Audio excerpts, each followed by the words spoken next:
Semi-final time for Canberra's leading gridiron side, the ACT Astros. The side tackles the Sutherland Seahawks at home this weekend, looking for the right to progress. The Astros haven't missed a final series in their short history, and the trend continues this season. But it hasn't been all smooth sailing. This year, the side hard hit with injury. It's probably the worst I've ever seen. I've been coaching for 9 years, and the amount of injuries we've had injuries that have ended guys' careers. We've had injuries that have put guys out for 4 or 5 weeks, and it's something that we've never ever had to cope with before. The side tackles the Sutherland Seahawks this weekend. Their record against the Sydney Siders isn't good. Well, we've lost to them the last 2 times we've played them. Despite playing the semi at home, Coach Weitzel doesn't consider the venue as a major advantage. No, I don't think it's going to have any part of it at all. It's going to be on the players on that day. Whether they're going to want to win the game or not, it's going to be up to them. The Astros to run the ball this weekend, a strong point so far this year. And Pete, in late news, a win to Canberra lawn bowler Adam Jeffrey at the International Hong Kong Singles. Back-to-back classics. It was. Thanks very much for that, Phil. Tony Linus with the weather coming up next. Then a young Canberra artist and his budding career. The ACT Astros booked a spot in next week's state gridiron semi-final with a weekend win. Up against the Sutherland Seahawks and 3 men down, the Astros survived the war of attrition. Running back Adam McSween had an outstanding game in the 19-5 victory. The Astros now tackle the Pirates in Saturday's semi, which will be played in Sydney. A win will put them into their 6th consecutive grand final.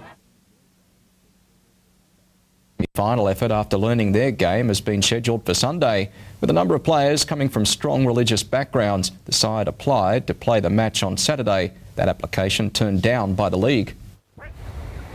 If the Astros were lacking incentive going into the semi-final battle with the Pirates, then they have plenty now. All fired up for it. We've got pushback from Saturday to Sunday, as the last week where we had a forfeit, a week before last we had a forfeit. So everybody's using this game pretty much as inspiration to fire up against the Pirates.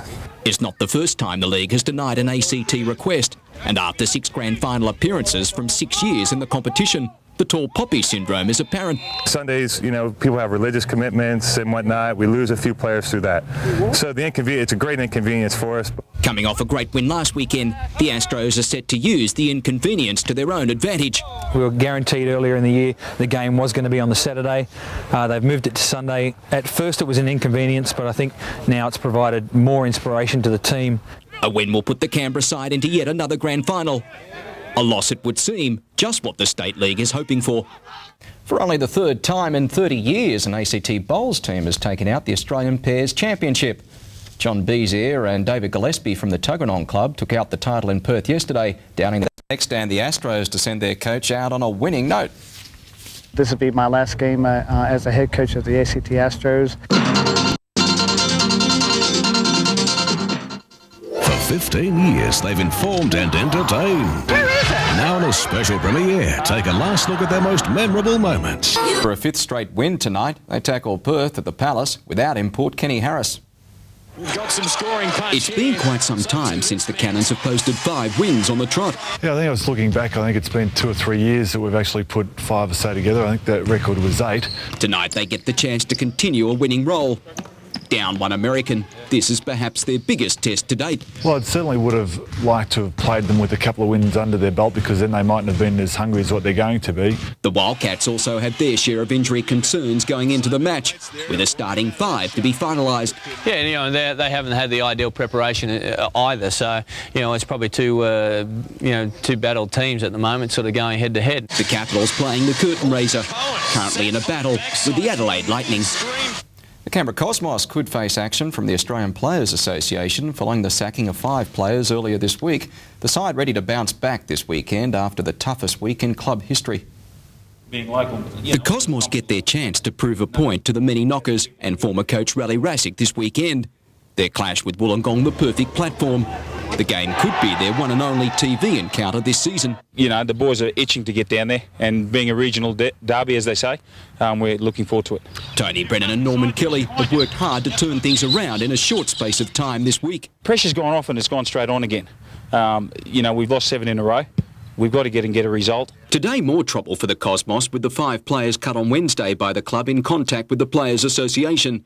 Speaking from Sydney today, Canberra General Manager Bobby Clark claimed the players were not sacked and they were in fact employed as apprentices.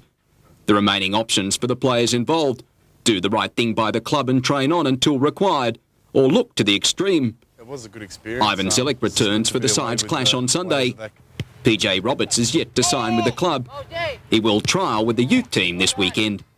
The Canberra Comets were among the runs at Manuka against the West Australian Colts side. The Comets were first to bat and finished their 50 overs at 4 for 269. In reply, the Colts finished hard, falling just short.